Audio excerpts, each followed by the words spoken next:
start the recording. Go ahead. This meeting is being recorded. Okay. Hi everyone. Lecture 4 time. We're going to be talking about serial communication on chip. Just serial communication. Okay, yeah, so first of all, we have some logistics. We had a very, very high proportion of teams getting an extension for Lab 3, which is okay. Thank you for asking ahead of time. Lab 1, Lab 2, we had issues where some teams wouldn't ask for extensions, and we would have to ask them if they need an extension after the deadline, which is just us being like, are you alive? So it's really nice. That's totally fine. We're more than happy giving extensions as long as they're on time. Keep using the team channels. It's something we suggested previous lecture, and we've seen that that's happening more and more. It's just a lot easier to have all the debugging in one place. And then I've noticed that the forum usage, like the DAV forum channel thing, has not been used as much in the last lab, which is unfortunate because a lot of people have similar issues. So if you have a question, just like drop it in the forum, and then maybe someone else that's already had to debug the same issue can answer it instead of us, or you can have access to other people's debugging as well. Let's see. And then 2 more things. Since we gave extensions for Lab 3, we're going to be pushing Lab 4 a little bit, so we won't assign it this week. It'll be assigned next week. It'll be due like week 3 of winter, so you'll have a very long time. And then we'll have an end of quarter feedback form at the end of this, so we'll get more details about that. Yeah, so keep tuned in for that. Yeah. Okay, so here's our agenda for today. We're going to do sort of like a fall quarter recap at the beginning. We talk about some common issues that we've been seeing and just recap of where we are in the DAV curriculum and what we still have to cover. We'll get into what serial communication is. We'll talk about I2C, and then we'll have some details about the capstone projects and picking a track at the end of this lecture as well. So the first one is one that a lot of teams have had issues with, and this is particularly for like, say Lab 2 or Lab 3, where you want to instantiate a module, and you only want to use the output in some case. So like if your enable signal is 0, we don't care what the module is doing, and if it's 1, we do care. And a lot of teams were trying to do this with like conditional instantiations. So you would say like, if some condition, then you would have like example module, unit under test, and then your port declarations. And then otherwise they just don't do that and you leave it blank. And like the problem here is that even though a module is similar in the way we write it to a function, they're not the same thing as in program languages. So if you go to the next slide. So remember that when you have a programming language and you write a function, you're basically just writing a block of code, and every time you call that function, you're asking the processor to run that code in that function.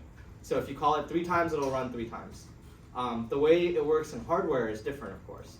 So when we instantiate a module, we're saying, I've told you what the circuit should look like. I want to include that circuit in my design.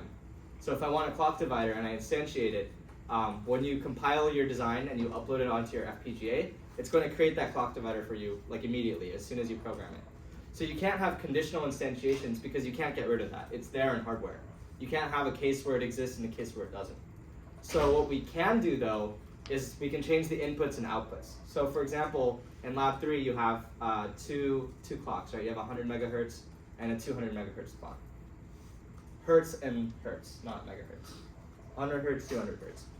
And you might have to use one clock for something and the other clock for some other thing. But you can't just have the module exist in one case and not for the other. So what's going to happen is you're going to have 2 separate outputs for both of those modules, and then you can just decide which one you actually use in an if statement. Or you could add an enable signal and make it just output 0 on a certain condition. But does that make sense, like what an instantiation is compared to a function? Yeah? So as a result, the order that you put them in doesn't matter. So if you have like 6 instantiations, you can like reverse the order, like the lines of code, you can reverse them. It doesn't matter because they're all just created at the beginning. And they're just pieces of hardware and you tell which wires are connected where. So the order doesn't matter, they're not sequential at all. They don't go in always blocks. Yeah, I think that's all for instantiations. Okay, the second one, I don't think this is like a fundamental conceptual issue, it's just like a reminder. Sometimes your like code won't run or like your pin assignments don't work. In Lab 2, if you remember, Part 4 was in simulation, like in a test bench, you had to do your mini ALU, and then Part 5 you go back to hardware. And your top level is basically the only thing that the compiler really looks at when it's determining what it needs to do. And the compiler's lazy. It'll do the bare minimum amount of work possible. So if your top level is a test bench, it's not going to do the pin assignments because there's no pins in the test bench. So for simulation, you have to make sure that you set your top level to be that test bench. And in there, you can have the clock that you made. You could have like stop. You could have print statements. All that's fine. But then when we actually want to upload to the hardware, that won't work anymore because the FPGA can't do the print statements. You can't make a clock with delays. So they're going to be different. You'll have 2 different top levels. And you just have to make sure that you're like assigning the right one as the top level. And you don't just forget to do that because it's frustrating because the error message isn't helpful at all.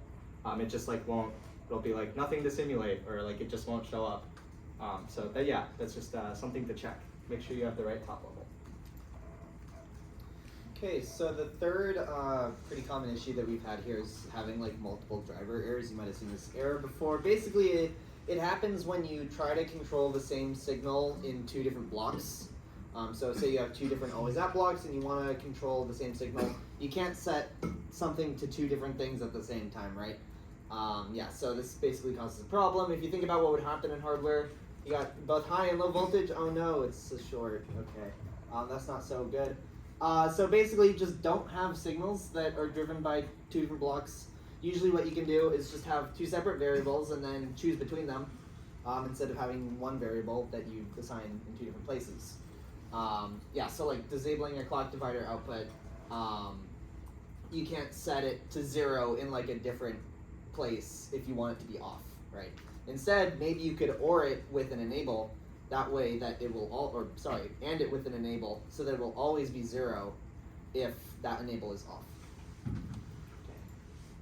And then the fourth common issue, this is pretty relevant for the lab that you guys hopefully are doing soon, as in tonight. But basically, we had an example in lecture 3 with a 25% duty cycle clock, where we had this counter count up, and then if our counter went to a certain value, then we'd set new clock to 1, otherwise it would be 0, right?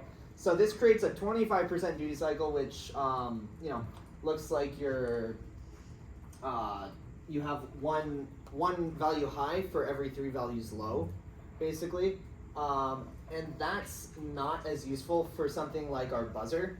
For our buzzer, we want to have a 50% duty cycle clock because we're inputting something that should make noise, and we want something close enough to a sine wave so a square wave is close enough. So we want it to be 1, 0, 50% of the time for each of them. So instead of just copy and pasting what we had in lecture 3, you're going to want to do something else. And basically, instead of setting it to, instead of just setting it to 1 or 0, you should instead either flip new clock or don't flip new clock, right? So basically, then you're always flipping it at the when your counter gets to a certain number, and then it'll be 5 counts until you flip to 1, 5 counts until you flip to 0, 5 counts until you flip to 1, 50-50, right? So you have that 50% duty cycle clock. Oh, and just to add, you should do that in always at pause edge clock block. Otherwise, it'll be a latch. Yeah. Was that your question? Yeah. Okay. Can you go back to the one you were on? Could you reassign the counter in the if counter equal 2? Could you say counter equals 0 after you put new clock equals 1? Would that work? In here? Yeah. You can't do that because you're already assigning it in the always at pause edge. Yeah, right? so that would be a multiple driver error. Okay. Yeah. So this is like an example of how we have new clock in one block and then we have counter in the other block to avoid multiple driver errors. So we're just driving them separately. So if you wanted to make this 50% duty cycle, one option is like you can add counter equals 0 or counter equals 1, right? That way this will get you a 1, this will get you a 1, this will get you a 0, this will get you a 0, and you get that 50%. Or you the could other do way, the one he said is yeah. the negating. Okay. Yeah. And in that case, there wouldn't be an always. Yeah, you would remove it from the always combinational, and it would all end up being inside your always at pause edge clock. Without writing that out here, it's a little clumsy. Mm-hmm. But basically, you'd have your counter count up to a certain value, and then if you were at that counter or the threshold, then you would flip, right? And otherwise, you don't flip, which you would have to do inside an always at pause edge clock instead of the combinational block. Why does it matter if it's in the always com instead? Yeah, because when we want to flip the bit, you're gonna say like clock equals the inverse of the previous output, like previous clock, right? That implies that you need to remember what the old value of clock is, if we don't flip it. So that's to retain its old value. So that's why it has to be in a positive edge clock. Cool. Does everyone does this make sense for why we need a 50% duty cycle clock for a buzzer and how we would make that? Cool. Oh yeah, the other thing, make sure your clock has an initial value. If you're doing the approach that I was just describing, if you just declare reg clock without a 0, then it'll be like, oh, I have to flip a value that I don't know what it initially was, and then you end up with a bunch of X's in simulation, and it doesn't know what to do, because you're flipping something that never had a value to begin with. In hardware, usually, I think it will end up being a 0 by default, but you want to set that. I don't know. It does weird things. Yeah, just set it to 0, so give yourself an initial value, and it should be all good. Okay, cool. And a couple of notes on good practice when you're writing stuff like this. Please name your signals and modules real please. This is more just a general coding thing, especially when you're sending it to us for help. If we have like 3 clocks and I'm like, I don't know what any of these do, like I got a new clock here, old clock, and like clock 5, I'm like, okay, I don't know what this is. So just a general thing.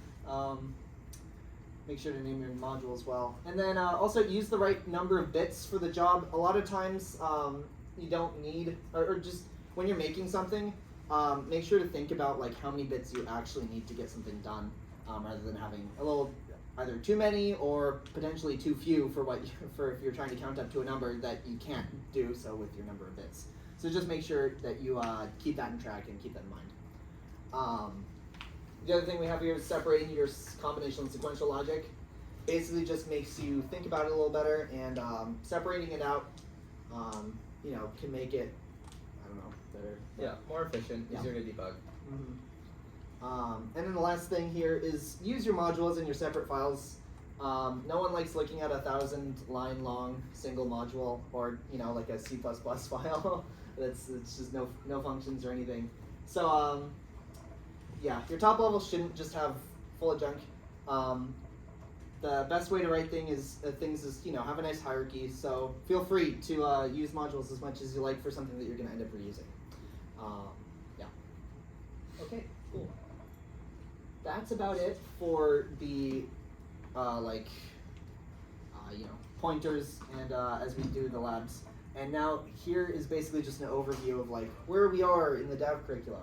If you want to talk about it. Sure. So the first 2 lectures we basically covered like digital logic, basically M16 recap, and then we talked about what we're doing on an FPGA, what a combinational logic block is, and then the most recent lab was the one where we talked about sequential logic, and this basically unlocks a bunch of different applications, right?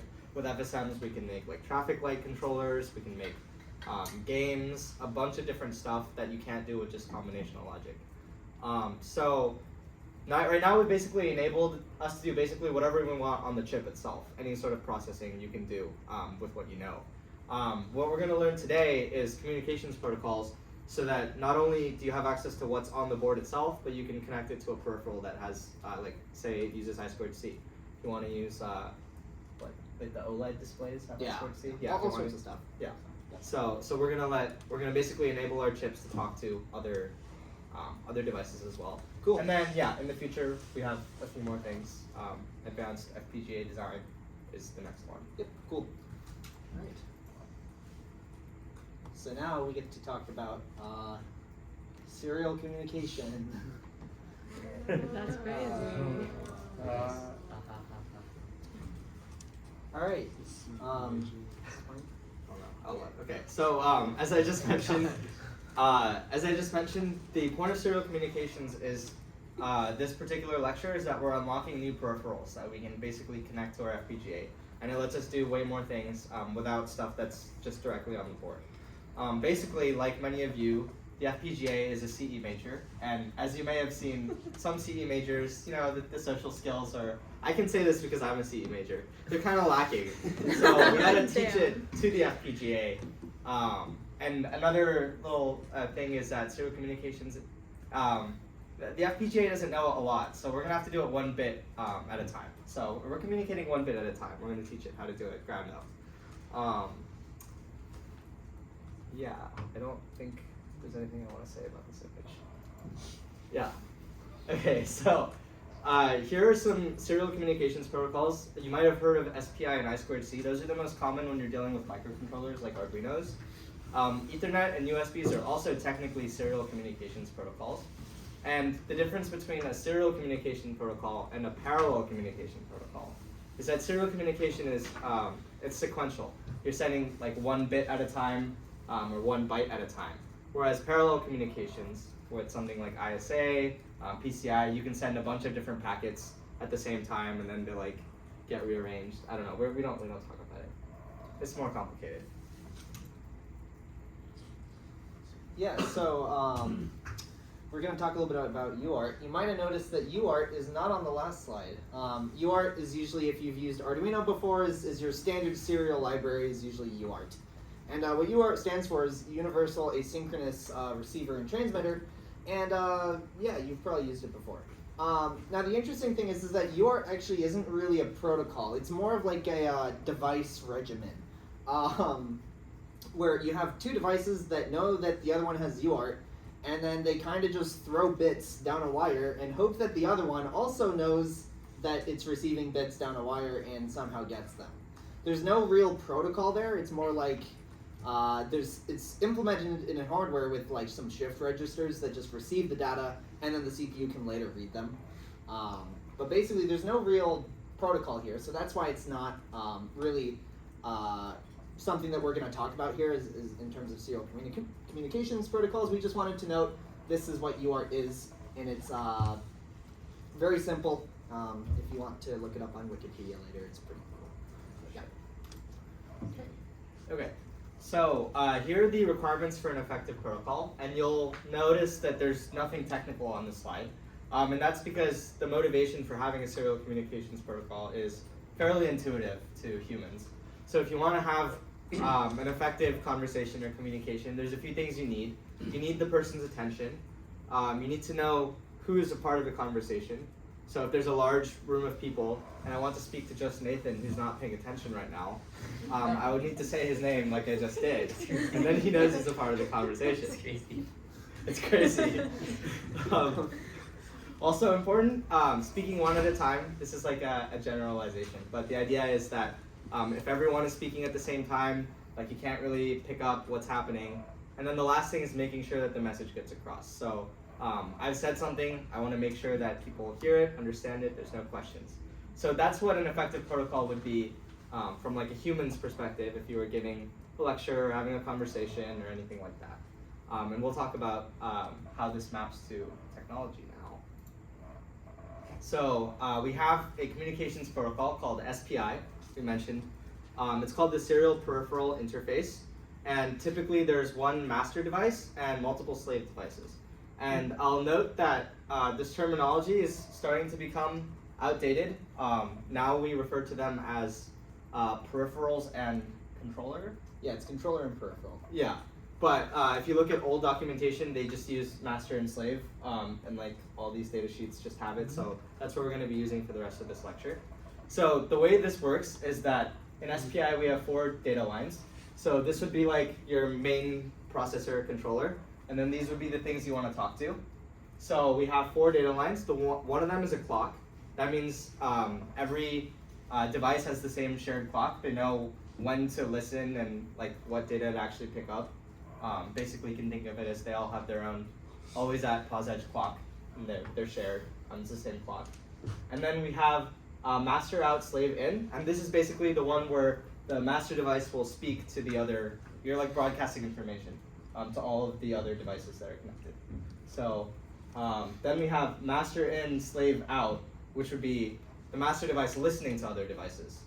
So the slave devices have the output, and then the master device reads it in. And then we have a select signal. And the select signal, you have a bunch of these devices. The select signal is just like basically, you can think of it as a bit. And if you get if you're one of the devices and the select signal goes high, then you're like, oh, someone's talking to me. Just like Nathan in this case. The select signal, yeah. You could think of it like eye contact. The controller in this case has like 3 different channels that it can send the select bit to, and it has to choose one of them to tell it the peripheral which one actually is listening. So that's how it selects which one when there's multiple on the bus. Yeah. I have a couple questions. First, I noticed that on the master in slave out, like on the green one, it's actually connected to the blue one, and then that one's also connected to the pink one, and then that's connected back to the master orange one. Is that always how it works like that? Sorry? Yeah, no, this diagram is weird. What's the point of slave select? Or are they usually all connected to the same master in slave out? Yeah, You Oh, can this- daisy chain them or not. The idea is basically like, you can think of all the MOSIs as connected together and all the MISOs as connected together. So they're all basically sharing the same line. Okay. And then this, the select signal basically gives a device permission to use that line. So then if they're all connected over the same line, only one device can talk at a time then? Yeah. And that's the point of this signal. Okay. And then I also have a question. For the serial clock, is that generated by the master? Yeah, usually it is. Yeah. Okay. Okay, cool. So this is just kind of a quick overview of SPI, but we have a lot of lines here. You can see this for our master here. We have at least 3 different selects and 3 different pins that we have to use. So that's 6 pins total. It's a lot of pins for our GPIO. That's expensive. We don't want to pay money. So what if we can use less? I2C. Okay. Okay. Cool. Okay, so I2C, pronounce I2C, please, do not say I2C. Yeah. Why But not? basically, it's integrated circuit. There's 2 I's next to each other, so they're multiply, multiplied. apparently. It's not subtraction, I swear. Then it would just be C, and that wouldn't make sense. Okay, yeah, so I2C, similarly to SPI, has 1 controller device and a lot of peripherals. And, well, technically you can have more than 1 controller, but for the scope of DAV, there's only 1 controller, and it gets much more complicated that way. But for DAV, and for the majority of cases where you're going to have an I2C bus, you're going to have 1 master and a lot of peripherals. Okay. The other thing to note here is that each peripheral has a 7-bit address. It knows inside of its brain, I am this exact one, AB6F, or something that Elon Musk names his child. Yeah, and each one has an independent, separate one. Yeah, what's up? How does it know its own number? So does the master send it, you're going to be this number, and then it No, remembers it's that? actually baked into silicon, or like most devices will have a specific I2C address. And a lot of times, if you say you want to have like 3 different of the exact same device on there, then sometimes there will be like resistors on the device where you can select what the address is actually going to be off of a couple of ranges. So usually you end up having things, there can be collisions because it's weird like that, but for the most part, they're going to be separate in a lot of if you have multiple peripherals on one bus. Okay, and then the important thing here for saving money is that we have only 2 pins used to communicate. We have a clock line and a data line. We're about to talk about that, but what's your question? I'm guessing for our peripherals on our FPGA, they know their addresses. We don't. Yeah, so exactly. And in fact, they're usually in the data sheet. So actually, they're always in the data sheet. If they're not, then good luck. Just try on there. But yeah, so yeah, there's two lines to communicate, and that's why I2C is the superior protocol here. Okay. So these, as I explained, we have SDA, which is where we read or write data. We'll talk about that in a second. We do it bit by bit. And then our SCL is just a synchronous clock that our controller always generates to keep all of our devices in sync with each other. Okay. Okay, so this is a recap of the requirements. This is like right before we explained how SPI worked. And we talked about how the 4 lines in SPI correspond to roughly these 4 bullet points. And now we'll talk about how that happens in I2C. So here's how an I2C communication works. There's a very clear, well-defined start signal that happens between the 2 lines. And then we give a device address. So typically, you have 2 lines, and all the devices that you're talking to are connected to the same 2 lines. So the start signal wakes all of them up. Now they're listening. Then we have to tell them which of the specific devices we're talking to. So we give them an address, and then if the device's address is the same as the one it heard, it's paying attention, and it acknowledges that it's listening, and then the rest of them just kind of go back to sleep. And then we can send data or receive data byte by byte, and basically every time you send a byte in I2C or receive a byte, the recipient has to basically acknowledge that it received it, and that it's ready for the next bit of communication. And then when we're done, we have a clear stop signal. So that's the very, very basic requirement of I2C, and we'll get into how this is implemented. It's a lot more complex than this, but we're about to go in. So this is just the overview. Yeah. Hey. Okay, so here are some assumptions. One of them, as we mentioned, is we're going to assume there's only one master device, and it's going to be your FPGA. And for this lecture, we're going to assume there's only one slave, although it doesn't really matter in practice. You can have multiple. And for some of your capstones, you might choose to have multiple. And then the slave devices have a specific device register, and they have registers that correspond to actual memory on there. So registers where they store their own information. And you're going to find this in a data sheet. So you already have this information, is what we're starting with. And then this is linked more so for when you review the slides. I looked at a lot of documentation for making this presentation, and some of it is good, some of it's not so good. A solid one is TI's spec on I2C. It's only 2 pages, it's a very good summary. Check it out if anything is not clear. So, as I just mentioned, there's two basically addresses that we need to have. One is the device address that corresponds to which device we're talking to, and the other is called a register address. So like a computer, little devices, say it's an OLED, they'll have memory, and they're called registers. And this is where you store data. So the data could be like what pixels to have, or if there's a gyroscope, it would write its gyroscope data to a register, and then we would want to read from that register. So when we want to read from the device just starts giving us the information. Wherever its pointer is, wherever it's looking at in its memory, it's going to start reading from there. And when we want to write to the device, we have to tell the device where we want it to write to. So we have to give it a register address and say we want to write to register 0. So that's kind of the difference between reading and writing. Writing we have to specify. Reading we can't specify. It just starts outputting data. And you'll see that that's a little bit of a problem. So how do we control the read address if the data just starts coming when we want to read and we don't get to control it? The way we do this is when we want to write to an address, the device acknowledges that it's ready, it moves its pointer to the address, it's ready to write, and then you just cut off the communication and you say, okay, I want to read. The device is lazy, you've already moved the pointer, wherever the pointer now is, it's going to start reading from there.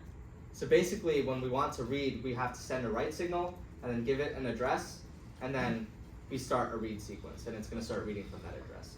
It's kind of weird, it's just something you have to do. This will make a little more sense when we actually start talking about it. So this is a very, well, I don't want to call this basic. So basically every time we go more in depth, the diagram looks a little uglier. But this is like a safe, you'll get the gist of it from here. So here's a communication line. The very first bit, these aren't really bitwise, but the very first thing is a start signal. And that's something that the master sends out. So your FPGA would send a start signal. And then the next byte is going to be a 7-bit address. So that's which device we're talking to. And then there's going to be a bit that corresponds to read or write. And then if we're doing a write, we're going to send a write bit. And then we have to wait for the slave device to send an acknowledgement. And that's just 1 bit saying that I heard it. So a 0 is that the device heard it, and a 1 is that it didn't. So say I send out an address, the device responds with a 0. Okay, that means it's listening. So we can move over here. As I mentioned, we need to tell it what register we want to read from or write from. So we're going to give it an 8-bit register. It's the whole byte. We're going to wait for it to acknowledge. Then we can start sending data byte by byte.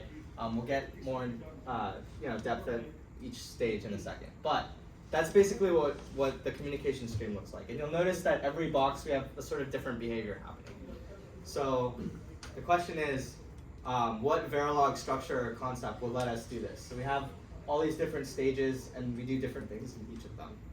How would we want to model this? Yes? FSM. Yes, an FSM, exactly. So we're going to use a state machine. So this is from a research paper. I'm not even going to bother explaining it. You don't have to, you can look at it later if you want. But we're not going to get into the really complicated version. But this is the full FSM for how I2C works and the transitions between states. But yeah, we can move on back to our simplified version. But I think this is just a rehash. Yeah. Okay, so here's the very, very simplified state diagram.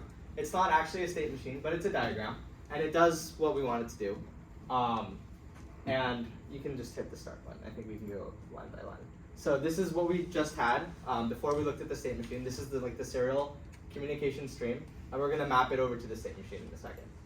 So the very first thing is the start phase, which I think you would like to explain. Yeah, so the start phase, basically it's a special signal because it involves both the lines, which most of the time we don't do that. But the interesting thing is here is that our specific start signal, this will never happen otherwise, other than the start signal, of course, is that we hold our clock high. So our master is going to hold the clock high, and then we're going to specifically drop the data line while clock is high. So that's our fancy start signal. And then this wakes up all of our peripherals so they start listening. And then after this, we're going to go ahead and restart our regular clock. So our clock's going to start going again. And then we're going to start sending over bit by bit over SDA, synced with SCL. We're going to send the 7 bits, or the 8 bits for the start address plus the right bit there. So we start signal, restart our clock. While our clock is running, we're going to send this 7-bit signal in our right bit. Make sense? Cool.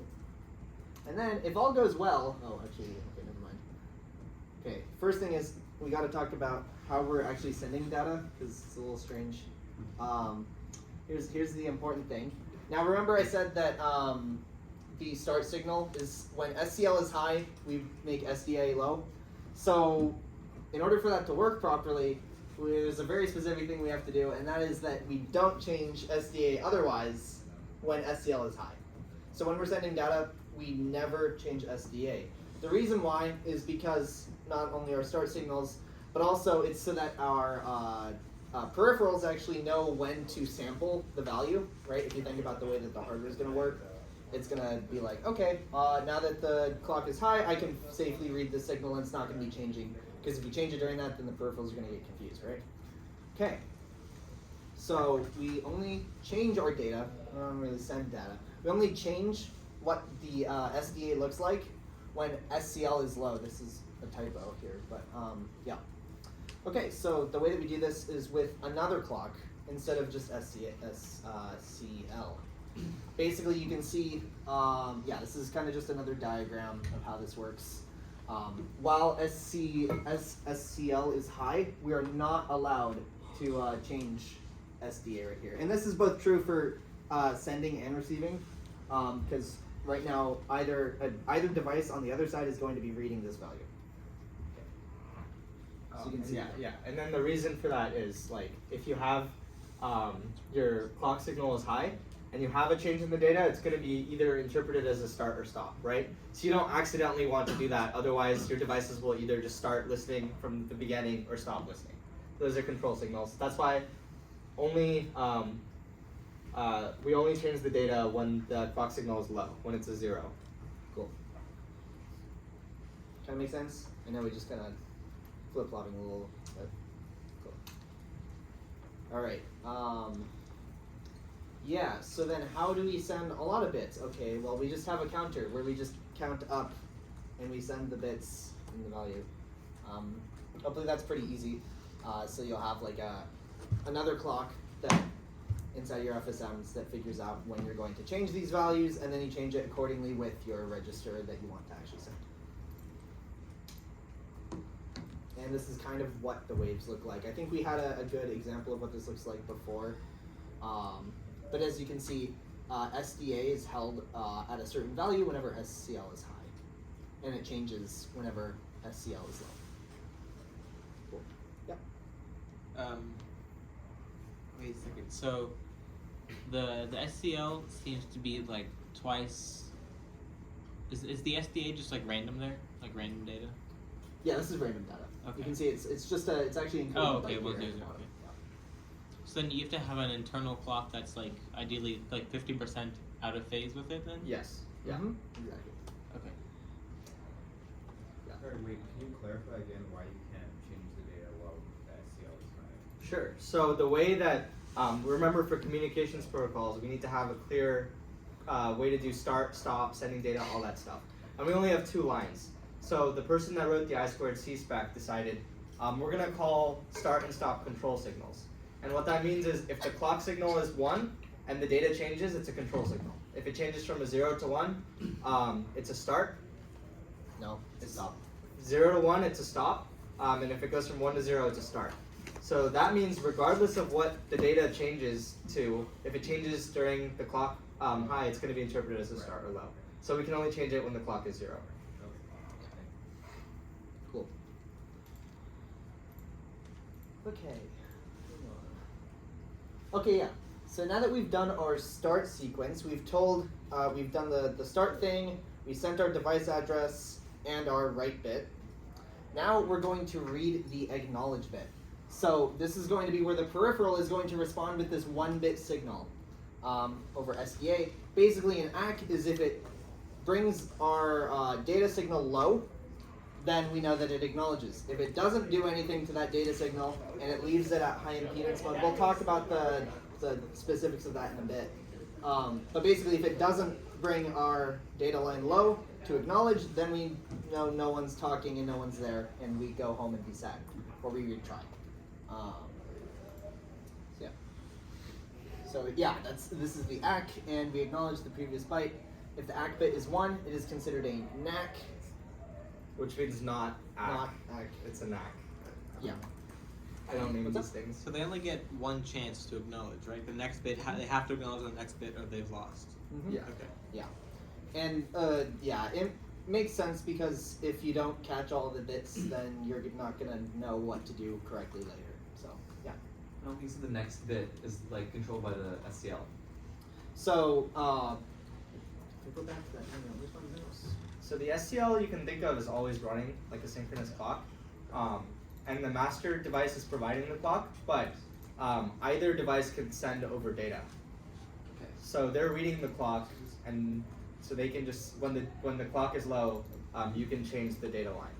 The slave So device. after the 8 bits from the master on the next. Yeah, so like, the high data clock, bit would the be ACK, okay. 0 for the ACK, but it wouldn't be driven by the master. The master won't change it.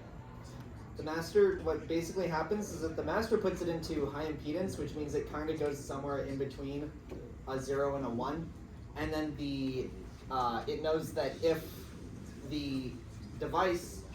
some device responds with a 0, then someone's listening, because they have to bring that voltage, instead of it being halfway between 0 and 1, it brings it to 0. Or if the device knows that it's can't keep up with either the bus speed or something and it's not ready, then it will bring it up to 1 and say NAC, right? Does that kind of make sense? What if it doesn't respond at all? And if it doesn't do anything, then that's interpreted as like a NAC as well. Yeah. Even though it's the center voltage? Yeah, I might be So slightly the incorrect on the basically, details there, but if it's not exactly what the spec is for an ACK, it's a NAC. Okay. And then here's some reasons for why it would be a NAC. So it could be that you send an address to select a particular device, but there's no device connected that actually has that address. So that means that no one's going to acknowledge it, you get a NAC. You could send a byte of data to write, but maybe we're out of memory and it can't actually write anymore, so it'll NAC, it won't acknowledge the write. You could try to read, but so in the case of reading, since the slave device is sending data, the master has to acknowledge that it's received it. If we don't want any more data, we can do the NAC from the FPGA, and that tells the slave device to stop sending over data. okay. Okay. Sorry, one more quick question. The write bit at the end of the address, what is that bit? Basically, it tells the device whether or not we are writing to Oh, a reading, register okay. or we're reading from Yeah. a register. And it's a W because we always start with the write, because if we want to read, we have to write to change the address. Oh, yeah. Yeah. So then, after we've done that and we've gotten the acknowledgement, we're talking to basically one device now, and it's listening. So next, we need to tell it a register address. We can tell the device where to write to or where we want to read from, and this is going to be in the data sheet. So some devices will have, say it's some sort of sensor that provides a bunch of different like data. So it could have like a gyroscope, it could have like a UV sensor, and maybe it writes them to different registers. So you'd read the data sheet, you would figure out, okay, if I want the UV data, it's going to be at this address. So then I would send that address over, and that's going to be the register address. And that's internal to the device. There's also some quirky devices that need a handshake signal, and what that basically means is before it does anything for you, you have to shake its hand and write a certain message to a certain register. It's just a quirk. Yeah. Okay. Yeah, so you just write a byte there, and then we wait for the ACK again. After this point, it starts to get very, very repetitive. Basically, it's we send data over, we get an ACK. If we get a NAC, then we're sad and we restart and we retry and go back to idle. But basically, if we get an ACK and we successfully, and the device is like, oh, yes, I actually have a register at that address, then we'll ACK, and then we can actually send data, right? Okay, so the data is going to be very similar to sending the address. For the address, we have looked at a data sheet. We figured out that it's a 7-bit address for the device, and then we add the right bit, and we just send it bit by bit. For the register address, we have an 8-bit register address. We just send it bit by bit. Sending data, we're just going to assume that when you write your I2C module, you have a top-level module that already knows what data to send. So it's going to feed into your I2C module what data to send, and then you're just going to be responsible for sending that bit by bit. And the I2C standard is to do the most significant bit first. So that'll be like index 7, index 6, 5, all the way down to 0. So left to right, basically. And then you send it very similarly to how you did the register address. It's just data instead of the register address. And then, yeah, it's just the ACK again. Pretty much the exact same thing. And then once we're here, if we think that we're done, we wrote all that we want to this address, then what we're gonna do as a controller is we're gonna actually end up sending the stop signal, or we're gonna decide to. And as we said before, the stop signal is very similar to the start signal and how it's like another control signal. Basically, it's the pretty much the opposite of what the start signal is.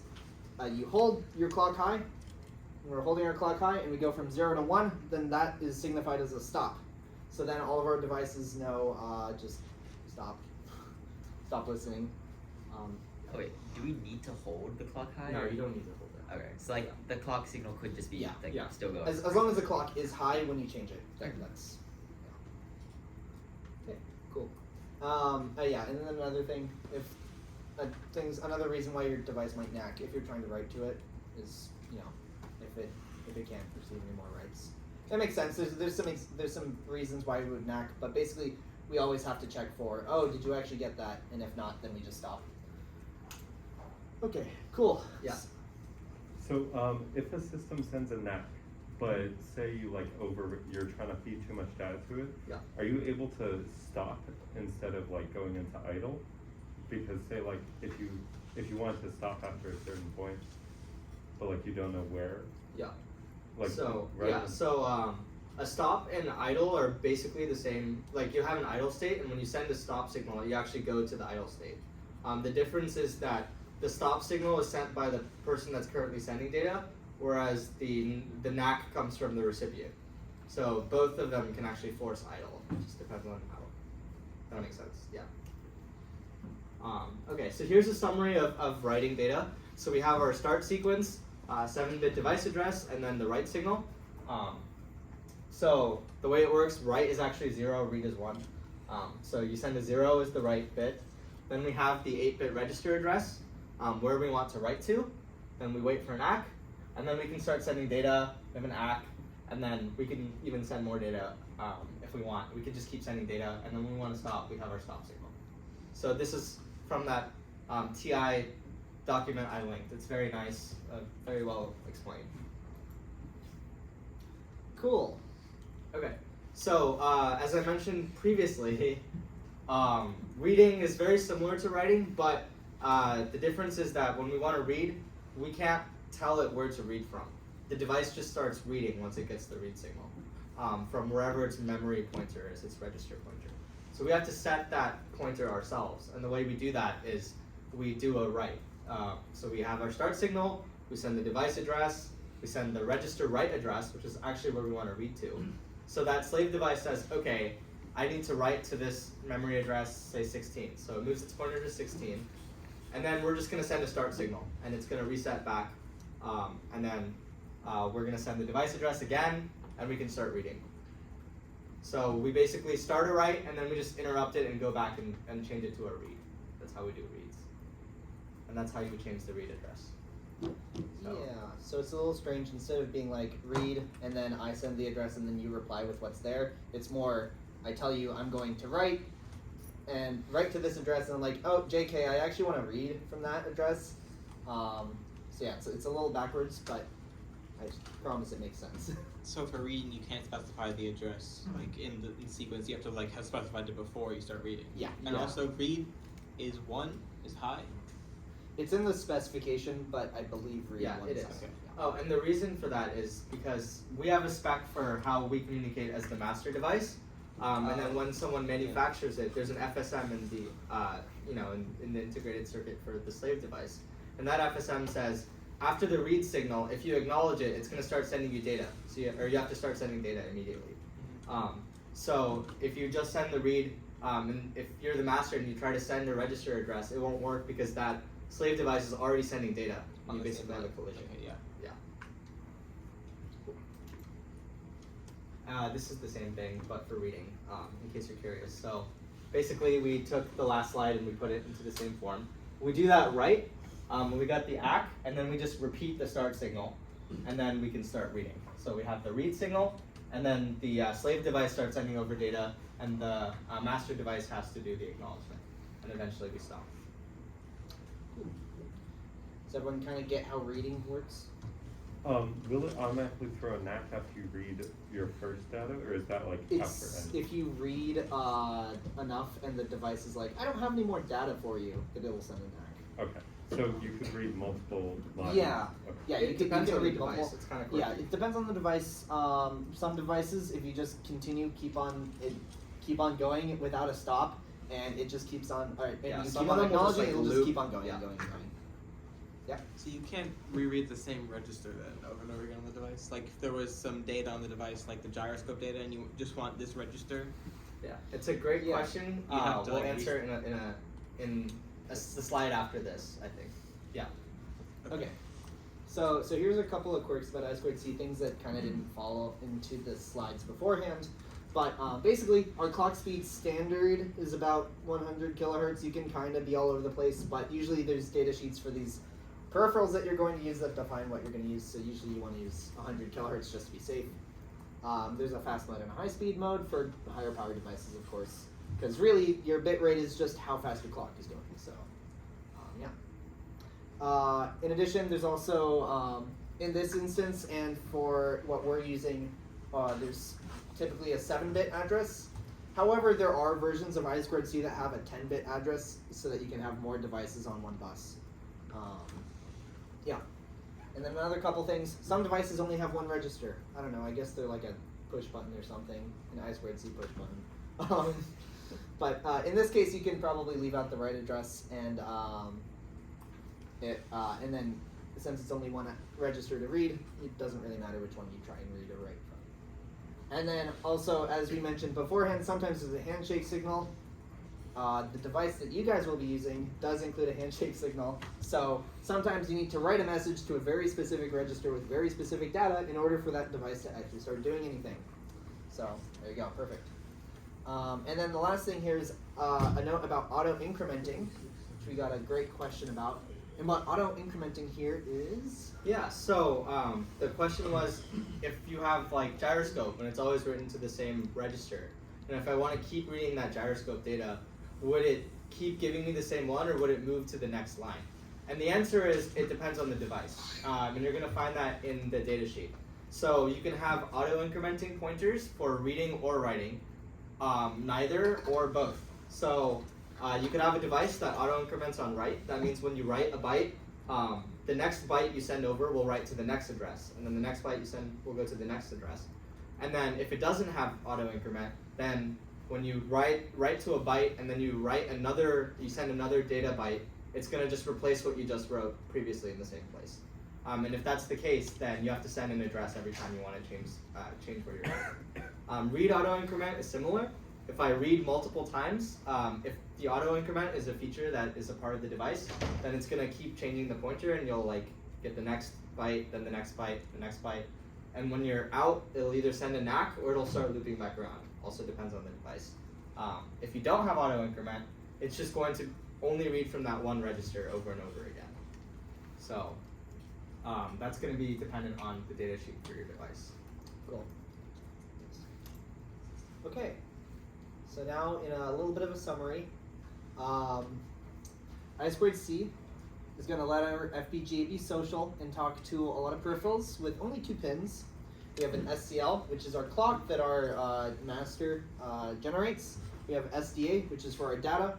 Both devices can send and receive data on that bus.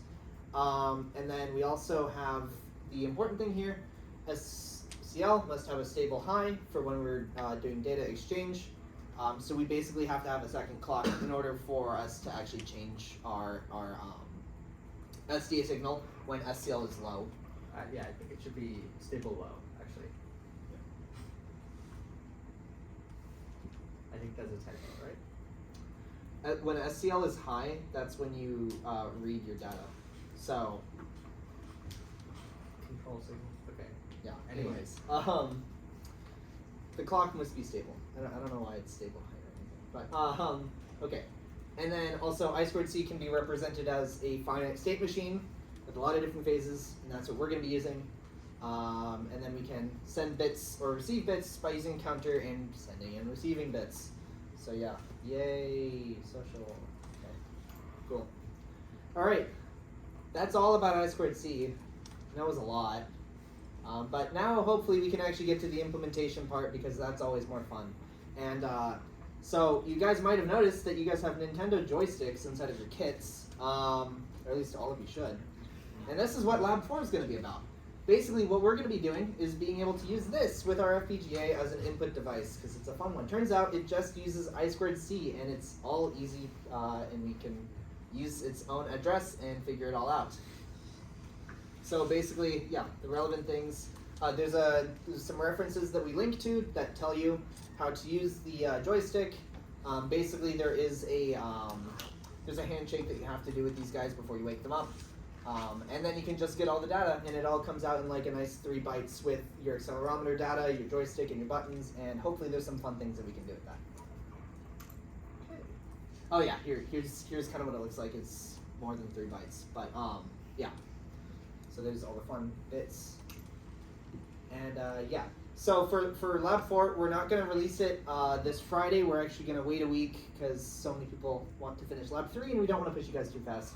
So yeah, we're gonna delay it and release it at the end of finals week, and hopefully you can take a look at it over winter break. But don't feel pressured to, because it's going to be due through a couple weeks after winter quarter actually starts. So take your break. I would take a look at it pretty early though, because I2C is a pretty complex topic, and I know we shoved a lot of information at you guys, so I don't expect you guys to absorb it immediately like a sponge, especially at the end of fall quarter. But yeah, so hopefully that will be up soon. And then last but not least, I hope you guys aren't falling asleep on me, but yeah, the last thing I want to make sure that we talk about is our new capstone. And how DAV, basically, we want it to be hands-on. So the pilot program this year, as we talked to you guys about in lecture 1, is that we're kind of making it a little more open, and we can kind of allow you guys to determine what kind of capstone you want to do. So basically this allows you to, create your own design and figure out your own architecture decisions and be able to justify them in like a meeting or something. So moving forward, as you probably saw from Lab 3, the labs are going to have less and less skeleton and more like specifications that you kind of just, figure out yourselves, and are able to work towards this goal of being able to come up with what you need to do for your final capstone. And then here's just again, a definition of the 2 different capstones that we're going to allow you guys to do.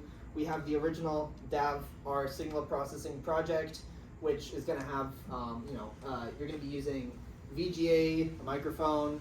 You're going to implement in hardware an FFT, a fast forward transform, with 16 or more points. That's a lot of points. And then you also have to add like a unique feature to maybe do some signal processing on your FPGA. And we're going to have some workshops on that might include, things like butterfly units, I2S, which is a fancy version of like a sound communication protocol that's specific, 2-wire sound. I don't know, kind of cool. And then for both of these, for this one, you have to submit like an architecture diagram and a brief implementation write-up on how you're going to do it. This is later, I promise. And then for design, architecture, and verification, this one's kind of a more open one, right? Remember? So this one, we have some tentative requirements where you need a VGA and a couple of external peripherals, as well as a communications protocol, and it has to be kind of complex. So it can't just be super simple. But for workshops like this, we're still kind of figuring it out, but we're going to do something with advanced graphics. You guys are going to, in one of the later labs, we're going to show you guys how to use those little screens that you have in your kits, and hopefully get some cool graphics in there, as well as maybe something like multiplayer, or implementing things that are more for games or something cool that you can make. So this one's much more open-ended, and in that reason, we're gonna ask that you guys submit like a design proposal with a diagram and do a review with us before you guys actually go and implement everything, so that we understand that you guys know what you want to do and have the scope kind of in the right range. So these are the two. What I want you guys to do is basically just kind of think about it over winter break, kind of maybe jostle your ideas a little bit more, because time's coming up for when you guys have to decide. So talk with your teams and try and come up with something. What's up? When do we have to decide? Probably your final selection will be due week 5 of winter. Around there. That's 4, kinda 5, close. 6. One of those 3 That's weeks. kind of close. Yeah. So keep it in mind. And that's about it. So this is our fall quarter feedback form. Every project in IEEE is probably doing this. It's a way for us to calibrate based on you guys' feedback for all 4 of our lectures, our labs, and it's a way for us to determine for next quarter, should we be doing lectures in a different way? Should the labs be broken down into smaller pieces, more guidance, less guidance, just general stuff like that. The mandatory portion, the required fields on the Google form are just like 1 to 5, agree, disagree. There's also some more open-ended if you want to help us with more feedback. It's appreciated. And then we'll add this to the Discord and the announcements as well. Thank you guys. Okay, there's one more thing though, that I forgot to put on the slides. Idea hacks. Yes. So IEEE has a hackathon, a hardware hackathon. If you like doing stuff like this, we have a hardware hackathon. There are FPGAs in the kits. Yes, there are FPGAs. If you want to do an FPGA in your hardware hackathon, you can. But basically, it's a really big thing. There's cool prizes. It's like January 22nd or something like that. It's 2 days long, right? 2 days long, 36 hours long, to have no sleep and a lot of caffeine and a lot of really cool hardware programming. I thought the application closed. No. It'll be open. It's still It open. closes December 4th. Yes. Okay.